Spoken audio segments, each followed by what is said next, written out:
नमस्कार दोस्तों। आज मैं जो पोर्ट्रेट बनाने जा रहा हूँ वो है श्री स्वामी विवेकानंद जी का, जो पेंसिल शेडिंग और कलर शेडिंग में है।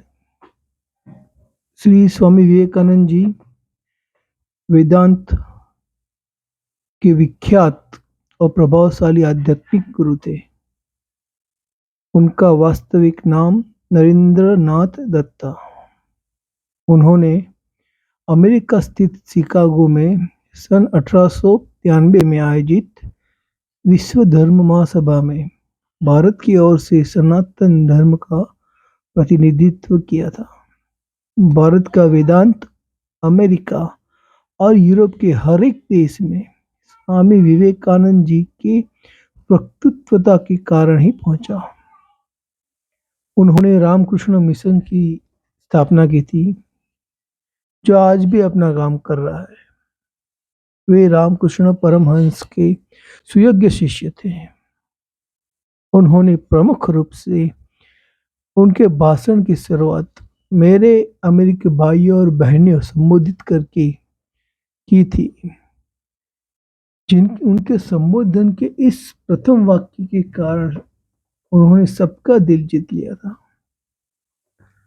स्वामी विवेकानंद का जन्म 12 जनवरी 1863 को कलकत्ता में हुआ था। इनका बचपन का नाम नरेंद्र नाथ था। इनके पिता श्री विश्वनाथ दत्त कलकत्ता हाई कोर्ट के एक प्रसिद्ध वकील थे। उनके पिता पाश्चात्य सभ्यता के विश्वास रखते थे। वे अपने पुत्र नरेंद्र को भी अंग्रेजी पढ़ाकर पाश्चात्य सभ्यता के ढर्रे पर चलाना चाहते थे। इनकी माता श्रीमती भुवनेश्वरी देवी जी धार्मिक विचारों की महिला थी। उनका अधिकांश समय भगवान शिव की पूजा अर्चना में व्यतीत होता था। नरेंद्र की बुद्धि बचपन से ही बड़ी तीव्र थी और परमात्मा को पाने की लालसा भी प्रबल थी। इस हेतु से वे पहले ब्रह्म समाज में गए, किंतु वहां उनके चित्त को संतोष नहीं हुआ। वो वेदांत और योग को पश्चिम संस्कृति में प्रचलित करने के लिए महत्वपूर्ण योगदान देना चाहते थे। देवयोग से विश्वनाथ दत्त की मृत्यु हो गई। घर का भार नरेंद्र पर आ पड़ा। घर की दशा बहुत खराब थी। अत्यंत दरिद्रता में भी नरेंद्र बड़े अतिथि सेवी थे। स्वयं भूखे रहकर अतिथि को भोजन कराते, स्वयं बाहर फरसा में रात भर भीगते ठिठुरते पड़े रहते और अतिथि को अपने बिस्तर पर सुला देते थे। स्वामी विवेकानंद अपना जीवन अपने गुरुदेव श्री रामकृष्ण को समर्पित कर चुके थे। गुरुदेव के शरीर त्याग के दिन में उनके घर और कुटुंब की नाजुक हालत की चिंता किए बिना, स्वयं के भोजन की चिंता किए बिना वे गुरु सेवा में संलग्न रहे। गुरुदेव का शरीर अत्यंत रुग्ण हो गया था। विवेकानंद बड़े स्वप्नदस्त थे। उन्होंने एक नए समाज की कल्पना की थी, ऐसा समाज जिसमें धर्म या जाति के आधार पर मनुष्य मनुष्य में कोई भेद नहीं है। उन्होंने वेदांत के सिद्धांतों को इसी रूप में रखा।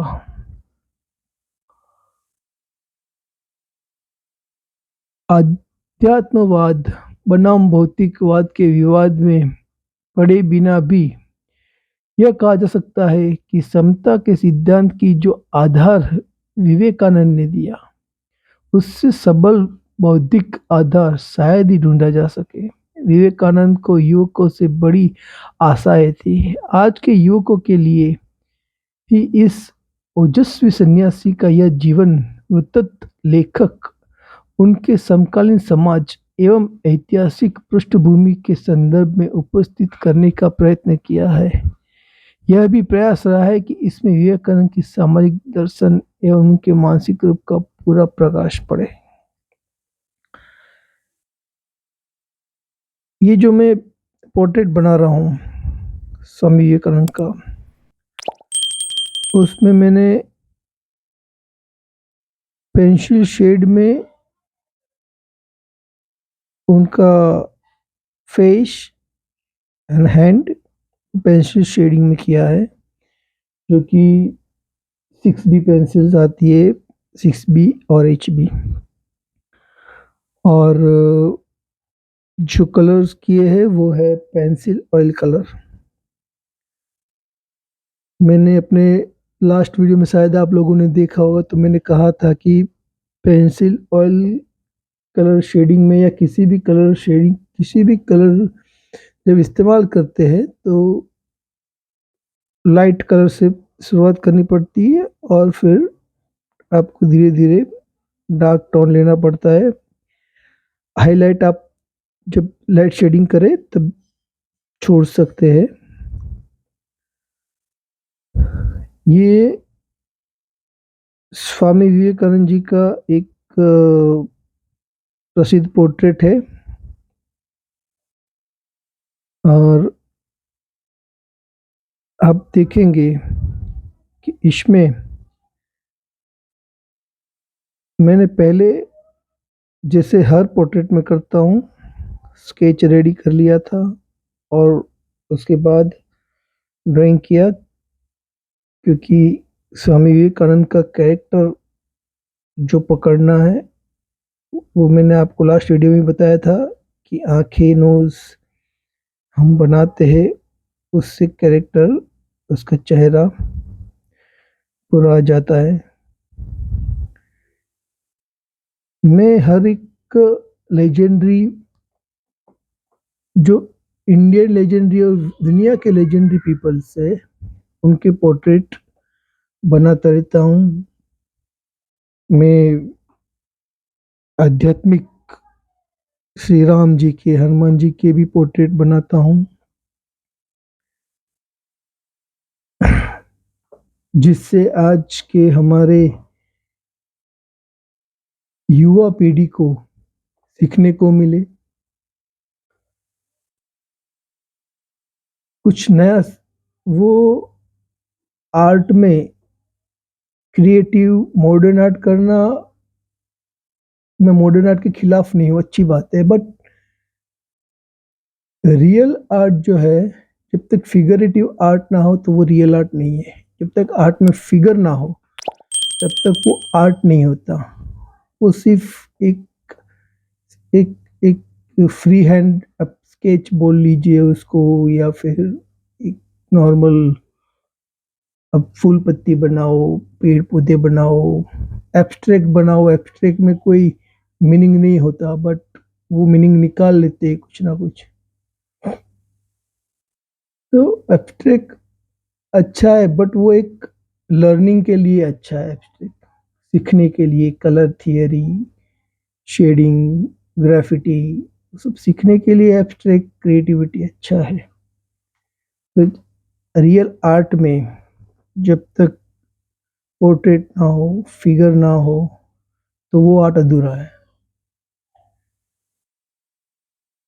और आपको फिगर सीखने के लिए आपको एनाटॉमी स्टडी करना पड़ता है, जो बहुत मेहनत मांग लेता है। बहुत स्केच करने पड़ते हैं, बहुत उसमें प्रैक्टिस करनी पड़ती है, तब जाके आपकी एनाटॉमी स्टडी परफेक्ट होती है। हैंड, फिगर, प्रपोर्शन और body proportion, face, nose, everything. तो पूरा जो बॉडी का स्ट्रक्चर है वो बनाने के लिए बहुत मेहनत करनी पड़ती है। तो आजकल इसलिए एब्स्ट्रैक्ट आर्टिस्ट और मॉडर्न आर्टिस्ट को मेहनत करनी नहीं है, वो कलर फेंक देते कैनवास पे और क्रिएटिव आर्ट उसको बोल देते। वो एक आर्ट प्रैक्टिस है, just nothing else, only art practice. को रियल आप देखना, इंडियन आर्ट फिगरेटिव आर्ट ही होगा। इंडियन आर्ट आप कोई भी कल्चर आर्ट उठा के देख लीजिए, वो फिगरेटिव होगा। तो आपको अगर ये अच्छा लगा हो मेरा पोर्ट्रेट, तो इसको लाइक कीजिए, सब्सक्राइब कीजिए, मेरी चैनल शेयर कीजिए। धन्यवाद।